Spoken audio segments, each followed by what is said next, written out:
Tabii öncelikle 25 Kasım Dünya Kadınlar Günü'nü kutluyorum. Tüm kadın arkadaşlarımızın mücadelesine saygı duyuyoruz. Jiyan azadinin her yere yayıldığı ve kadınların kazandığı bir yıl olmasını diliyoruz tekrardan.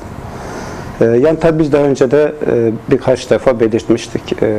Eğer gerçekten bir barış sağlanacaksa, bunu toplumun şeffaf görmesini isteniyorsa, Sayın Öcalan'la görüşülmesi gerektiğini söylemiştik. Çünkü muhatap Sayın Öcalan'dı. Yani bu süreci başlatan da, bu süreci bir nokta taşıyacak olan da Sayın Öcalan'dır. Bir bütünen toplumun da beklentisi bu yöndeydi. Yani komisyonda bu noktada cesur bir adım attığını düşünüyoruz. Geç de olsa bir adım atıldı. Ama bir bütünen atılmaması gerçekten bir şeylik de yarattı. Bir toplumda bir kırgınlık da yarattı. Yani ana muhalefet partisi, diğer partilerin de bu sürece dahil olmasını isterdik. Çünkü gerçekten savaş istemek kolay bir iştir ama barış zor bir iştir. Barışı gerçekten ilkeli topluluklar yapar, ilkeli önderlikler yapar. Bu anlamda da böyle bir sıkıntı yaşandı. Yani biz bu sürece Türkiye'deki ana muhalefet dahil olmak üzere herkesin katkı sunmasını istiyoruz. Sonuç itibariyle bir ateş var, bir yangın var ve bu yangında herkes etkileniyor. Yani birebir ateşte etkilenmeseler de dumandan etkileniyorlar, közünde etkileniyorlar. Bir şekilde coğrafyasından etkileniyorlar. Yani bu anlamda herkesin bu barışa katkı sunması gerektiğini bekliyoruz. Bizim açımızdan olumluydu. Yani Sayın Öcalan'la görüşülmesi gerçekten olumluydu. Ama tabii daha henüz bir açıklama da çok yapılmadı. Hani ne görüşüldü, ne konuşuldu. Biz bunu kamuoyuyla açık bir şekilde paylaşılmasını da bekliyoruz.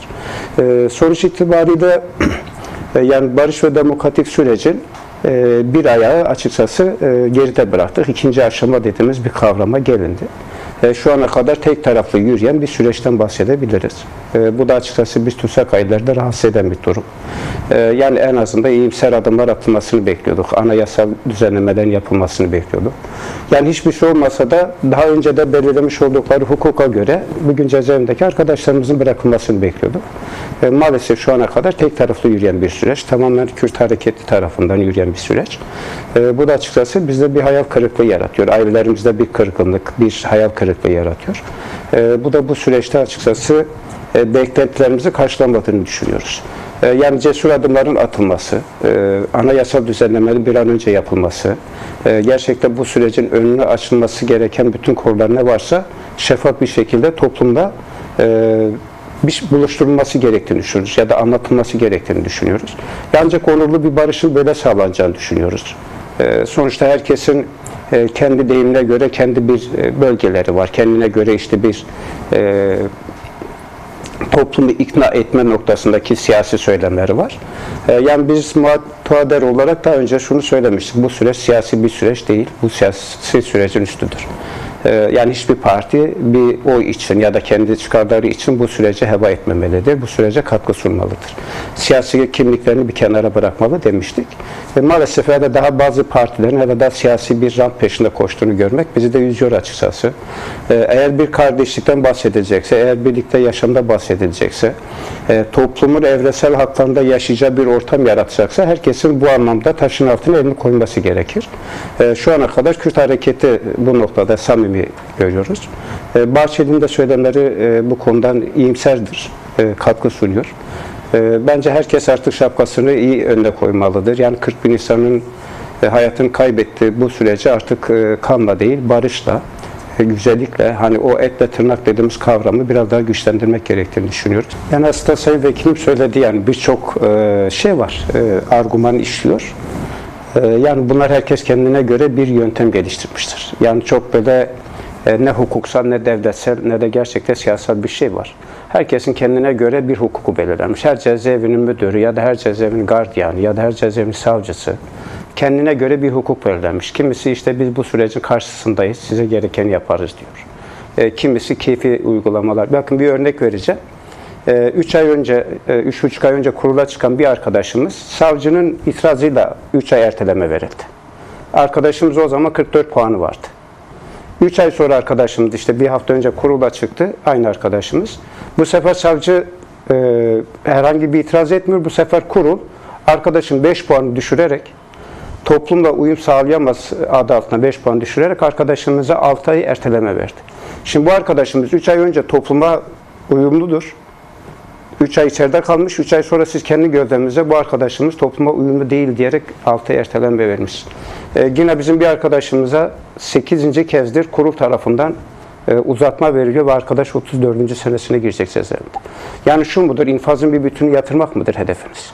Ya bunu da açık açık söyleyeyim. Diyelim ki biz işte muhabbet vermişiz 36'nın hepsini yatıracağız sizi içeride. Yani bu da yok. Yani ikincisi koşullar gerçekten zorlaştı. Cezaevlerinde oda baskınları arttı. Arkadaşlarımızın bireysel eşyaları alınıyor. Arkadaşlarımızı tek kişilik odalara atılıyor. İşte örnek diyeyim, Bakırköy cezaevinden geçen hafta tahliyesi olmasını beklediğimiz 3 kadın arkadaşımız yine hani böyle gerçekten komik sebeplerle arkadaşlarımızın tekrardan erteleme verildiler. 3'er ay ertelendiler. Yani sebep şu, işte kişisel bakımına önem vermemişsin, beyaz çorap giymemişsin diye arkadaş 3 ay erteleme veriliyor yani. Yani bu kadar komik, bu kadar gerçekten hani bazen diyorum yani aklımızla alay mı ediliyor yani. Ya da işte 30 küsur senedir içeride olan arkadaşlarımıza herhalde daha işte siz 30 senedir içeridesiniz, yani direkt pişmanlık demiyorlar, bu sefer dolaylı söylüyorlar. Neyde pişmanlık duydunuz? Hayatınızın neyinde pişmanlık duydunuz? Ya da işte şu millet dışarıda şunu yaşarken sen içerideydin, hiç pişmanlık duydun mu gibi komik sorular yani. Şimdi bu insanlar 30 küsur senedir zaten içeride. Aileleri her türlü bu mağduriyetleri yaşamış. Yani bu saatte sonra neyin pişmanlığı peşindesiniz? Yani onursal bir, onurlu bir yaklaşım böyle değil yani. Ha biz şu anda söylüyoruz, işte vekilim söyledi. Gerçekten bizim de hukukta çok yani bu süreçle alakalı bilgimiz yok. Tamamıyla kendi siyasi görüşlerine göre, kendilerine göre bir hukuk belirliyorlar. İşte onun içinden artık bize ne düşerse. Hani şey atıyorlar ya, ağı denize atıyorlar, kısmetine ne çıkarsa. Yani böyle olmaz yani. Sen toplumun bir bütünen, işte 50 yıldır bir savaş da var bu ülkede. Sonuçta bu ülkede insanlar birbirine karşı bir kutuplaşmaya da gitmiş. Bunu iyileştirecek anayasal düzenlemeyi de bu toplumla yapmak zorundasın. Yani en kötü bir gün mecliste olan siyasi partilerin görüşünü almak zorundasın. Eğer bir gün mecliste bulunan diğer partilerin bu anayasayla, bu düzenlemeyle, bu yargı paketle henüz daha bir bilgileri gelişmemişse, daha bir bilgi vermemişsen, daha bunlarla oturup bir tartışma yürütmemişsen, sadece meclise getirip ya biz bunu getirdik, bunu bu şekil oylamayla yapalım dediğinde topluma bir bütüne cevap olamıyorsun zaten. Kendine göre bir anayasa düzeltiyorsun. O zaman biz bu süreci sizin keyfinize göre mi değerlendireceğiz yani? Yani gerçekten artık arkadaşlarımızın içeride şeyleri kalmadı. Yani ailelerin sabrı kalmadı yani. Dalga mı geçiyorsunuz yani biz? Bir tarafta silahını bırakan, bir tarafa örgütünü fesheden bir yapı var. Ama hele daha sen fesholmuş bir örgüt adı altından çocuklarınızı içeride tutuyorsun yani. Yani bunun ne insanlık anlamda, ne evrensel dünya işte konjonktürlerinde, ne de işte anayasalda böyle bir şey yok yani. O yüzden biz diyoruz ki bu yargı paketinde bizim çok beklentimiz yok açıkçası. Yani keyfi uygulama, yani şu mudur? Mesela arkadaşlarımızın infazı yakılmış. Kurul tarafından, işte o gözlem kurul tarafından uzatmalar veriliyor. Arkadaşların uzatmalar bittikten sonra tahliye oluyorlar. Ya biz vallahi süreçten dolayı bıraktık mı diyecekler. Yani iyimserliği bize böyle mi gösterecekler? Şu ana kadar bırakılan arkadaşlarımızın %99'u bu şekil arkadaşlarımız. Kimisi 3 sene fazla yatmış, kimisi 5 sene fazla yatmış, kimisi 2 sene fazla yatmış. Nedir? İşte süreç vardır. İyimserlik öyle değil yani. Adımlar öyle atılmaz yani. Bakın Kürt hareketi kendini feshettiğini açıkladı. Siz ne yaptınız? İşte silah bıraktığını, silah yaktığını açıkladı. Çatışma riski taşınan yerlerden güçlerini çektiğini açıkladı. Şimdi sen de bir adım at. Yani en azından cezaevindeki insanları serbest bırak yani. Yani gasp edilen haklarını ver yani. Biz sizde bir şey istemiyoruz, bir lütuf istemiyoruz yani. Hiçbir aile bir lütuf istemiyor yani. Hani kimsenin kapısında ya işte vallahi bize şunu yap, bunu yap demiyoruz yani. Biz hakkımız olanı alacağız diyoruz. Bizim çocuklarımız bir gün eğer sizin keyfi uygulamalarınızla içeride kalıyorlarsa biz bunu kabul etmeyeceğiz. Bakın Kırşehir cezaevinde gerçekten yani demiyorum hükümet var mı orada, devlet var mı, yasa var mı bilmiyoruz yani. Tamamıyla keyfi uygulamalar var yani. Tekirdağ cezaevinde yine aynı benzeri, Bolu cezaevinde yine aynı benzeri. Yani iki arkadaşımız kurula çıkıyor, yok diyorlar sen hele biraz daha kal. Ya böyle bir saçmalık var mı? Bakırköy cezaevinde bir kadın arkadaşımızın infazı yakıldı. Kadın arkadaşımız memur. Memur bir arkadaş cezaevine girmeden önce memurluk yapıyor. Ve diyor ki okuma yazma kursuna gitmediğinden dolayı infazı yakılıyor.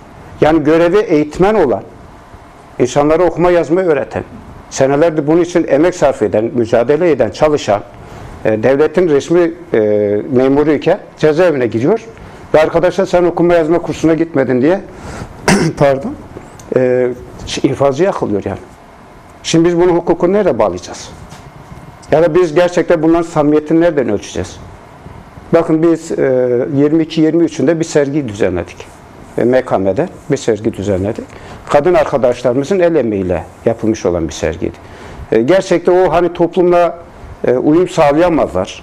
Ya da işte kursa gitmemişler, ya da işte bilgileri yok, ya da işte kişisel bakımlarına önem vermemiş, adı altından erteleme veren zihniyetin gelip o sergideki görselleri görmelerini isterdik yani.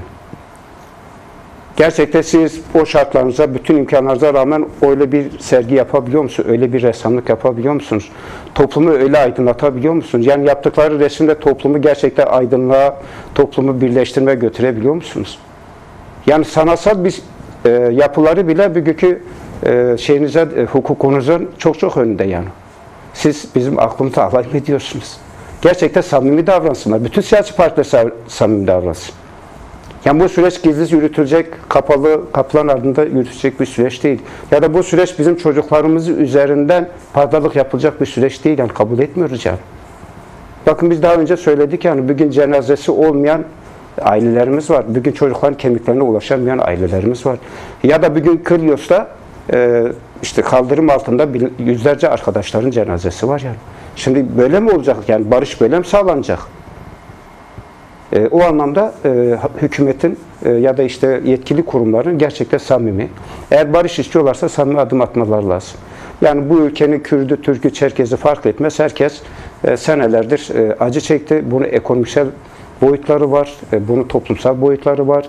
İşte her gün kadın şiddetleri yaşanıyor. Yani bunlar hepsi bir bütünen açıkçası bu sorunun şeyine gelen bir şeydir. Yani kaynağından gelen bir şeydir. Bugün ekonomiksel olarak artık insanlar evlerine ekmek götüremiyor yani. İşte bugün insanlar geçim yapamadığından dolayı boşanıyorlar yani. İşte ne bileyim kadın cinayetleri artıyor yani iş kazaları artıyor. İşte biz Dilovası'ndan gördük yani kadın cinayetleri işte o iş kazalarından dolayı. Yani o yüzden bizim bu süreçte gerçekten doğru bir yöntem geliştirilmesi gerekir. Yani biz şunu evet, bazı şeyler bize söylenmeyebilir, bazı şeylere biz müdahil olmayabiliriz. Yani biz daha önce söylemiştik, bu komisyonun bizde dinlenmesi gerektiğini söylemiştik. Yani eğer bugün hükümete yakın dernekler dinlendiyse, bugün diğer tarafında dinlenmesi gerekir. Çünkü sonuçta biz de ideolojik bir siyasi derneğiz. Yani siyasi arkadaşlarımız destekliyoruz. Biz dinlenmedik mesela ama en azından mecliste bulunan partilere bazı şeyler açıklanabilmelidir yani. Söylenebilmelidir yani. Yani bak biz şunu yapıyoruz, bunu yapıyoruz ama bunu da bu şekilden yapıyoruz denilebilmelidir. Yani hiç kimsenin bilgisi olmayan, hiç kimsenin bir yorum yapamadığı bir süreç ilerlemez yani. Bir noktada sonra tıkanır yani. İşte geçen gün Bahçeli söyledi yani bir şey söyledi yani. Barış olsun işte hani biz dar ağacına gideriz filan. Yani Öcalan 93'te beri aynısını söylüyor. Muhatap bulamıyorum diyor. Bu süreç başlamış. Hani diyoruz ki barış ve demokratik toplum süreci muhataplar yok. Yani gerçekten muhataplar yok. Yani sanki böyle kendine göre bir yöntem geliştiriyor. Ya da işte Rojava endeksi bir süreç geliştiriyor. Ya da uluslararası bir arenada mı yürütüyorlar onu da çok kavramış değiliz. Hani bir devletin bir projesi olmalı. Bir ne yapacağını ortaya koyabilmelidir. Yani benim yol yorganım budur diyebilmeli. Toplumda ona göre bir şeye ikna etmesi gerekir. O da yok.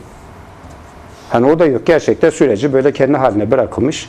İşte komisyonda kutuplaşan toplumu barıştırmaya, birleştirmeye yönelik çabalar içinde olduğunu söyledi ama o da olmadı. Yani çok böyle bakıyoruz işte. Yani daha siyasi partiler ortak fikir beyan edemiyorlarsa burada da sorun var yani. Gerekir tabii. Arkadaşlarımız gerçekten içeride çıkan arkadaşların moral motivasyonu çok yüksek. Bizden daha moraller. Sanki biz içerideyiz. Yani biz bundan sonra da mücadelemize devam edeceğiz. Özellikle cezaevlerinde yaşanan hukuksuzluğa karşı eylemlerimiz sürecek, basın açıklamalarımız sürecek. Bu anlamda ailelerimizi de biz yanımızda görmek istiyoruz. Toplumda görmek istiyoruz. Yani biliyorsunuz kuyu tipleri var. Açıkçası biraz orada değinmek lazım. Özellikle Çorlu cezaevi bu noktada çok sıkıntılı bir cezaevi. Yani tutsak 22-23 saatini bir hücreden geçiriyor.